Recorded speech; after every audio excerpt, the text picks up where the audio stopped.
പൂരം എഴുന്നള്ളിക്കാറായി എന്ന് പറഞ്ഞിട്ട് പോവാൻ നിൽക്കണ കമ്മിറ്റിക്കാരൻ കേട്ടോ നമ്മുടെ സനുവിന്റെ അളിയനാണ്. അടുത്തതായിട്ട് സ്നേഹം കൊടുത്ത് ചെക്കൻ എല്ലാരും കൂടിയിട്ട് കരയിപ്പിച്ച് ആകെ സീനാക്കി. പിന്നെ അമ്മായി മക്കളൊക്കെ കൂടി ഇരുന്ന് ഭയങ്കര കത്തിയ പൂരല്ലേ. അപ്പോഴേക്കും പിന്നെ ഭക്ഷണം കഴിക്കാൻ വിളിച്ചപ്പോ എല്ലാരും കൂടി പോയി. ഫുഡ് കഴിക്കാൻ പിന്നെ ഇരുന്ന പിന്നെ നീക്കണ പരിപാടി ഇല്ല. ദുർഘട അവിടുത്തെ അവളുടെ വീട്ടിലേട്ട പൂരം. അപ്പൊ കട്ടിച്ചാ തിരിച്ച് കെട്ടിക്കാത്ത സകല സാധനം വിളമ്പി പിന്നെ എങ്ങനെ പൂരത്തിന് പോവാന്ന് ചോദിച്ചപ്പോ അമ്മായി എന്നെ നന്നായി ഒരുക്കി തന്നു. അപ്പോഴേക്കും മുറ്റത്ത് കൂടെ കൊട്ടുകാരൊക്കെ ചിങ്കാരിമള കൂട്ടി പോയപ്പോ അതൊക്കെ കണ്ടു വന്ന് പിള്ളേരെ പറ്റിച്ച് തിന്നാന്ന് പറയുന്നത് ഒരു പ്രത്യേക രസമായതുകൊണ്ട് പിള്ളേരെ പറ്റിച്ച് സാധനമൊക്കെ എടുത്ത് തിന്ന്.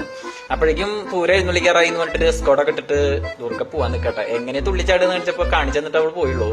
അപ്പോഴേക്കും ഞങ്ങളും എഴുന്നള്ളിപ്പ് കാണാൻ പോവാന്ന് വെച്ചിട്ട് നിൽക്കുമ്പോ അമ്മായിയോട് ചോദിച്ചു, അമ്മായി ആന ഓടിയാ എന്താ ചെയ്യാന്ന് ചോദിച്ചപ്പോ അമ്മായി പറഞ്ഞു നമ്മളൊന്നും ചെയ്യണ്ട, ആന ചെയ്തോളൂ എന്ന് പറഞ്ഞു. അങ്ങനെ ദൂർക്കോട് ചോദിച്ചു എങ്ങനെയാ പൊളിക്കില്ലെന്ന് വെച്ചപ്പോ പൊളിക്കാന്ന് പറഞ്ഞിട്ട് അവളുടെ കമ്മിറ്റിയുടെ അടുത്ത് പോയി എല്ലാ ഡിസ്കൗണ്ട് ഇട്ട പിള്ളേരൊക്കെ പൂര വൈബ. പാമ്പാടി രാജൻ, നന്ദലത്ത് ഗോപാലകൃഷ്ണനൊക്കെയാണ് അവിടെ. അപ്പൊ 3 ജില്ലക്കാരുടെ കൂടെ ചാലിശ്ശേരി, മുല്ലപ്പുറത്ത്